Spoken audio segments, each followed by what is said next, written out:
Welcome back दोस्तों, क्या हाल है आप सबका। मैं उम्मीद करता हूं कि यार आप सब खैरियत से होंगे। तो गाइस, सालार को थिएटर्स के अंदर रिलीज हुए हुए 2 हफ्ते कंप्लीट हो चुके हैं। आज थर्ड वीक स्टार्ट हो चुका है।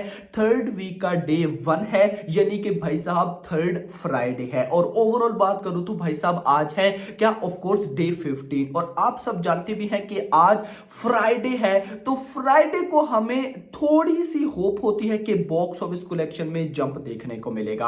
2 रीजंस होती हैं। एक रीजन भाई साहब, आज फ्राइडे नाइट शोज के अच्छे जाएंगे, कल सैटरडे छुट्टी है, ऑडियंस प्रेफर करते हैं फ्राइडे नाइट को, फिल्म देखेंगे, आराम से कर जाएंगे, नो इशू। कल सुबह किसने जल्दी उठना है। दूसरी, गल्फ कंट्रीज में भाई साहब बहुत से ऐसे कंट्रीज है जहां पर आज हॉलीडे होती है, तो हम ओवरसीज से भी एक अच्छी बॉक्स ऑफिस कलेक्शन एक्सपेक्ट कर सकते हैं। नाउ भाई साहब, इस वीडियो के अंदर मैं आपको आज डे 15 की advance booking plus box office collection बताऊंगा।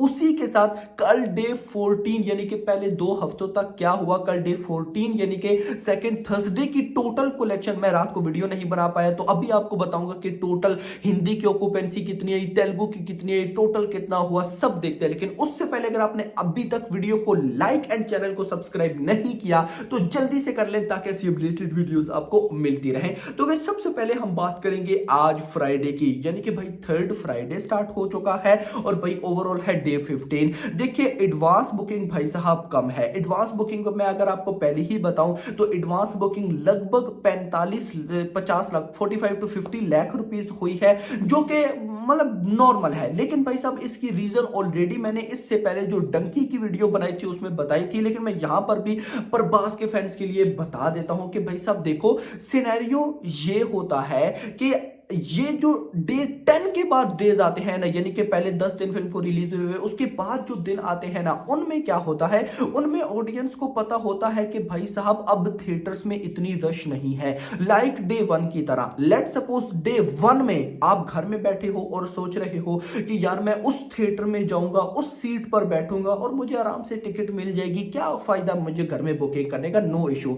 अगर आप ये डे 1 में सोच रहे हो तो आप बहुत बड़े गधे हो, आपको भाई साहब टिकट नहीं मिलने वाली। इवन के डे 2 अगर फिल्म बहुत अच्छी है, डे 2 डे 3 डे 4 डे 5 कम से कम 4-5 दिन नहीं मिलती। लेकिन जब पहले 10 दिन गुजर जाते हैं या 15 दिन गुजर जाते हैं, जैसे आज डे 15 है, तो अब अगर आप सोचो कि हाँ यार, अगर मैं उस थिएटर में फिल्म देखने जाऊं, उस सीट पर बैठूं, तो चांस है कि मुझे आराम से टिकट मिल जाएगी, यानी कि रश नहीं होगा। सेम कंडीशन ऐसी होती है, तो that's why public advance booking बहुत कम करती है, डायरेक्ट चली जाती है थिएटर, यानी कि वॉकिंग ऑडियंस का रेस्पॉन्स बहुत अच्छा होता है, डायरेक्ट थिएटर में जाती है और वहां जाकर एडवांस बुकिंग करती है। तो दैट्स व्हाई भाई साहब इन दिनों में एडवांस बुकिंग कम होती है। लेकिन बॉक्स ऑफिस कलेक्शन भाई साहब ठीक है, बॉक्स ऑफिस कलेक्शन को मैं इतना भी अच्छा नहीं बोलूंगा, लेकिन फिर भी एडवांस बुकिंग से बॉक्स ऑफिस कलेक्शन बहुत अच्छी जा रही है दोनों फिल्म की भाई साहब। यस, अब सिनेरियोस क्या है, सबसे पहले भाई साहब मैं आपको बताता चलूं, आज डे 15 की एडवांस बुकिंग लगभग 45 to 50 लाख रुपीस की हुई है। अब ये 45 to 50 लाख की एडवांस बुकिंग भाई साहब बॉक्स ऑफिस कलेक्शन कैसी करने वाली है, क्योंकि फ्राइडे है, वो बताने से पहले मैं आपको लेकर चलूंगा कल, यानी कि भाई साहब डे 14 पर, थर्सडे पर, कि भाई साहब थर्सडे की बॉक्स ऑफिस कलेक्शन कैसी आई। तो इस फिल्म की जो ओरिजिनल लैंग्वेज तेलुगु लैंग्वेज थी, तेलुगु लैंग्वेज की कल मॉर्निंग में ऑक्यूपेंसी हुई थी 16% की, आफ्टरनून में हो गई थी भाई साहब 17% की, इवनिंग में भी हो गई थी 17% की, नाइट ऑक्यूपेंसी हो गई थी 18% की। यानी कि मैं अगर ये कहूं कि ऑक्यूपेंसी ने होल्ड करके रखा, अच्छी नहीं थी, होल्ड करके रखा। मॉर्निंग में देखिए भाई साहब लगभग 15%, आफ्टरनून में 17%, इवनिंग में भी 17%, नाइट में थोड़ा सा जंप आया 18% और इसका ओवरऑल निकला 17%। यानी कि हमारा जो क्राइटेरिया है 20 से 25% हो या उससे ज्यादा हो तो कलेक्शन अच्छी आती है, वो क्राइटेरिया बीट नहीं कर पाई। सेम अगर इसके बाद में आ जाओ हिंदी बेल्ट पे कि हिंदी की ऑक्यूपेंसी कल सालार की कैसी रही, तो मॉर्निंग में लगभग 9% की ऑक्यूपेंसी थी, आफ्टरनून में 13% की हो गई, इवनिंग में 15% की हो गई एंड नाइट में 16% की। यानी कि भाई साहब सालार की हिंदी ऑक्यूपेंसी मेरे मुताबिक, क्योंकि गाइस देखो, सालार फिल्म भाई साहब नॉर्थ इंडिया की नहीं है, यानी कि बॉलीवुड की नहीं है, सालार डब्ड होकर आ रही है, ऊपर से इतनी नेगेटिविटी हुई है सालार के खिलाफ कि आज से पहले किसी फिल्म के खिलाफ देखने को नहीं मिली। भाई साहब नेगेटिव रिव्यूज, ये हो गया वो हो गया, लेकिन उसके बाद भी भाई साहब ये ऑक्यूपेंसी डंकी की ऑक्यूपेंसी से अच्छी है, डंकी की ऑक्यूपेंसी से ज्यादा है। ये सिनेरियो है, देख ले भाई साहब। मॉर्निंग में 9%, आफ्टरनून में 13%, इवनिंग में 15% एंड नाइट में भाई साहब 16%। और इस ऑक्यूपेंसी का ओवरऑल निकला 13%। डंकी का ओवरऑल आया 10%, कल थर्सडे का 10% की ओवरऑल ऑक्यूपेंसी थी। एंड भाई साहब सालार की 13% की ऑक्यूपेंसी, जो कि अच्छी नहीं है, मतलब कि इसको मैं बहुत अच्छा नहीं बोलूंगा। लेकिन फिर जब आप दूसरी साइड पर देखते हैं कि यार सालार की इतनी नेगेटिविटी हुई थी, सब लोग इसके खिलाफ थे, ये कर मतलब सालार को हिंदी बेल्ट से रिमूव करने की फुल कोशिश की गई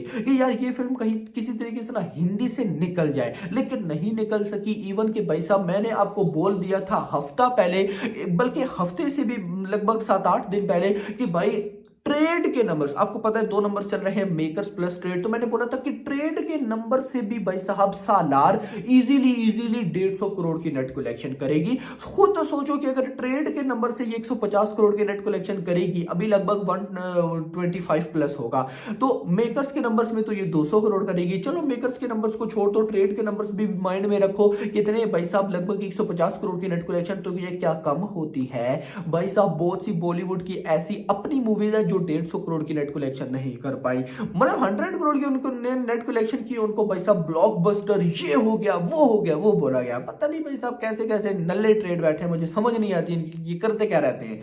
है इसके बाद अगर मैं बॉक्स ऑफिस कलेक्शन पर आऊं तो कल मेरा भाई यानी कि थर्सडे पर, आपको पता है सेकंड वीक का कल लास्ट डे था, सेकंड थर्सडे था, डे 14 था। तो बॉक्स ऑफिस कलेक्शन का टोटल जो अर्ली एस्टिमेट है वो है 4.5 करोड़ रुपए, 4.50 करोड़। परसों वेडनेसडे पर आया था 5.18 करोड़, और मैंने बोला था 5 करोड़ से नीचे चला जाएगा, तो भाई सब ये आया 4.50 करोड़, यानी कि 4.5 करोड़ रुपए की नेट कलेक्शन हुई थी कल। ग्रॉस बनेगी 5.5 करोड़ रुपए।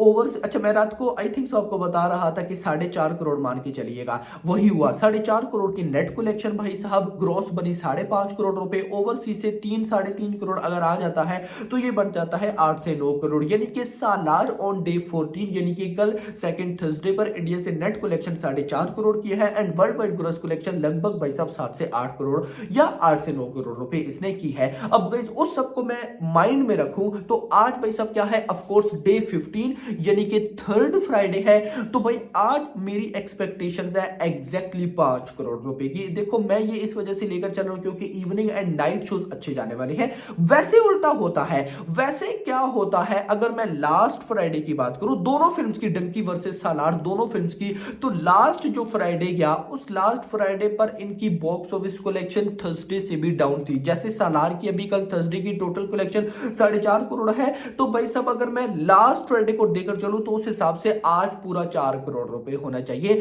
बट मुझे लग रहा है कि भाई साहब इवनिंग नाइट शोज अच्छे जाएंगे। अगर तो अच्छे जाते हैं तो बॉक्स ऑफिस कलेक्शन में जब देखने को मिलेगा, लेकिन वो मैं आपको रात को डिटेल से बता दूंगा कि क्या सिनेरियोस है। लेकिन अभी तक के लिए इतना ही। अगर आपने अभी तक वीडियो को लाइक नहीं किया तो लाइक का बटन जरूर दबाइएगा, चैनल को सब्सक्राइब भी कर लेना, और अगली आने वाली वीडियो तक अपना ख्याल रखिएगा। Thanks for watching.